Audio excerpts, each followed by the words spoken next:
Hello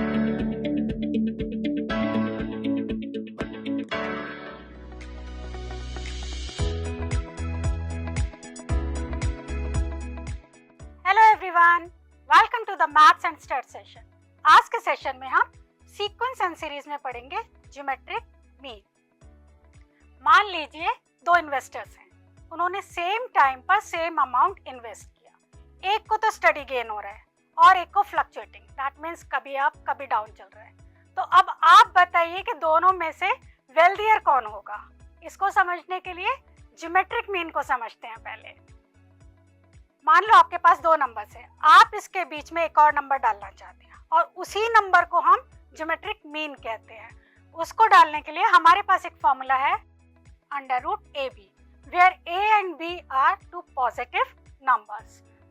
for example आपके पास दो नंबर्स हैं 4 एंड 16, इनके बीच में आप एक और नंबर लाना चाहते हैं, तो उसको फाइंड आउट करने के लिए इस फॉर्मूला का यूज किया अंडर रूट 4 इंटू 16, तो हमें आंसर मिला 8। तो हमारा ज्योमेट्रिक मीन हो गया 8।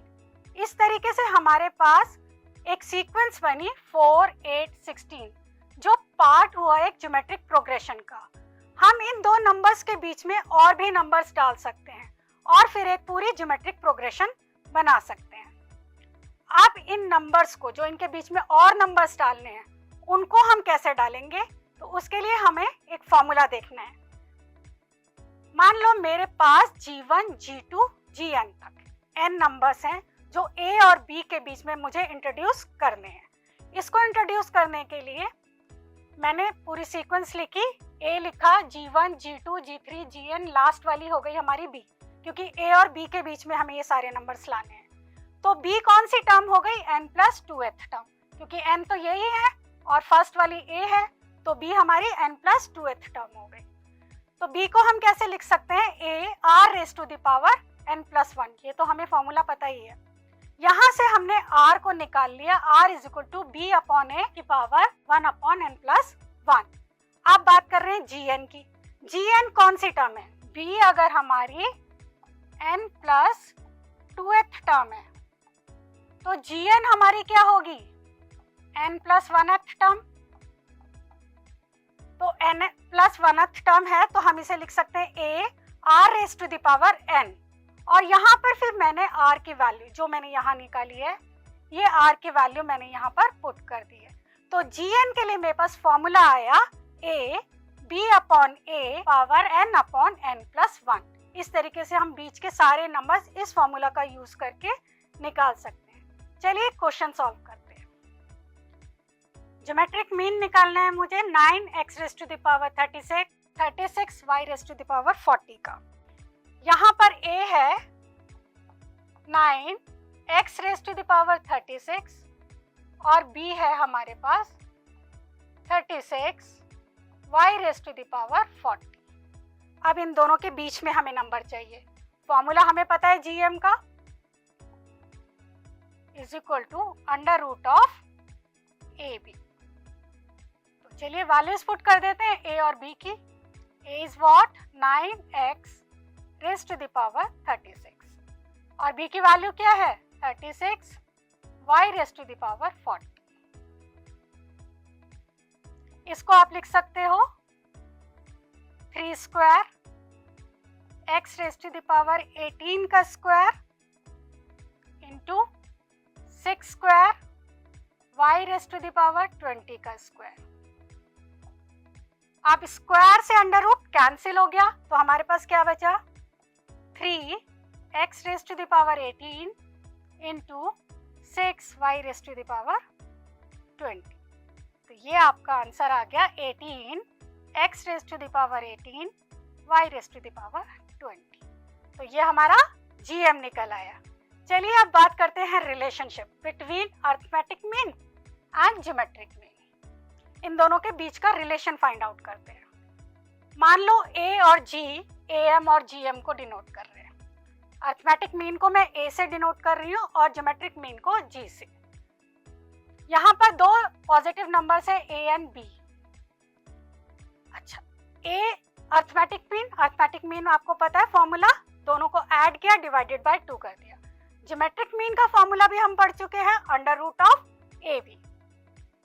आप दोनों को सब्ट्रैक्ट कर देते हैं, A माइनस G मैंने किया, A plus b divided by 2 minus under root AB। इसको सॉल्व किया तो ये मेरे पास आ गया A प्लस बी, एलसीएम ले लिया मैंने, माइनस 2 अंडर रूट AB। अब इसको ध्यान से देखो, ये किसका फॉर्मूला बन रहा है, under root A minus under root B का होल स्क्वायर। अब होल स्क्वायर है, नीचे भी पॉजिटिव नंबर है, दैट मीन्स ये जो नंबर है ये हमेशा 0 से बड़ा होगा, पॉजिटिव होगा। अब यहाँ पर बात है A minus G is greater than 0, A minus G जो है वो ग्रेटर देन 0 है। इसका क्या मतलब हुआ, इसका मतलब हुआ कि A जो है वो हमेशा G से बड़ा होगा, तभी पॉसिबिलिटी है ना कि A minus G is greater than 0, otherwise वो नेगेटिव हो जाएगा और वो हो नहीं सकता।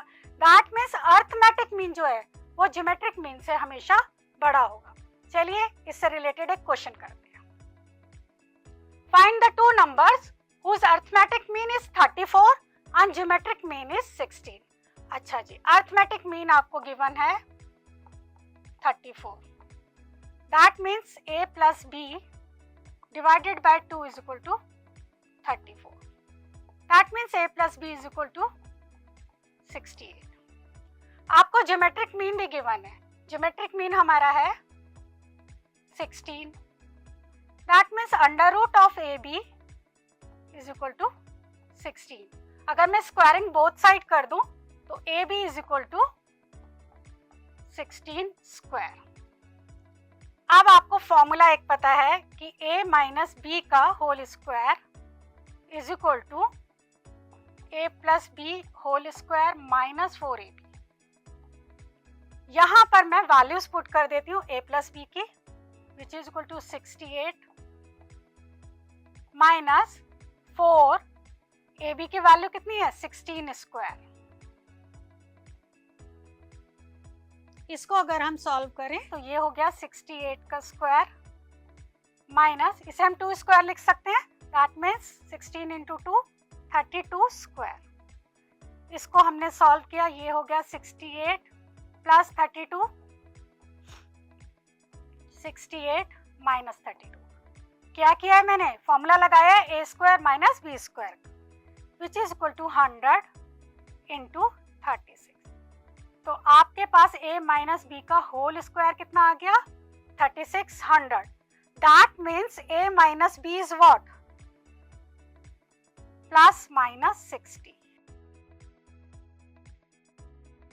चलिए अब केस 1 लेते हैं। यहां पर A प्लस बी आपको गिवन है 68 और केस 1 में हमने बात की है A माइनस बी की। A माइनस बी हमारा यहाँ पर है 60। दोनों को साइमल्टेनियसली सॉल्व किया, ये हो गया 2A is equal to 128, that means A is equal to 128 divided by 2 64। अब अगर A 64 है तो B की वैल्यू क्या हो जाएगी, A की वैल्यू हमने यहाँ पुट की तो B की वैल्यू आ गई आपकी 4। अब केस 2 लेते हैं। अगेन A प्लस बी तो हमारे पास गिवन ही है 68 है, A माइनस बी जो है वो हमारा है माइनस 60। यहाँ पर एक प्लस था एक माइनस था, दोनों को साइमल्टेनियसली सॉल्व किया, which is equal to 2A is equal to 8, that means A is equal to 4। अब A 4 है तो B क्या हो जाएगा, A plus b is equal to 68, A की वैल्यू 4 है तो B की वैल्यू आपकी आ गई 64। तो दोनों केसेस में आपको आंसर मिल गया। अब मैंने यहाँ पर आपको कुछ प्रैक्टिस क्वेश्चन दिए हैं जो आपको घर पर करने हैं। Till then bye bye, happy learning.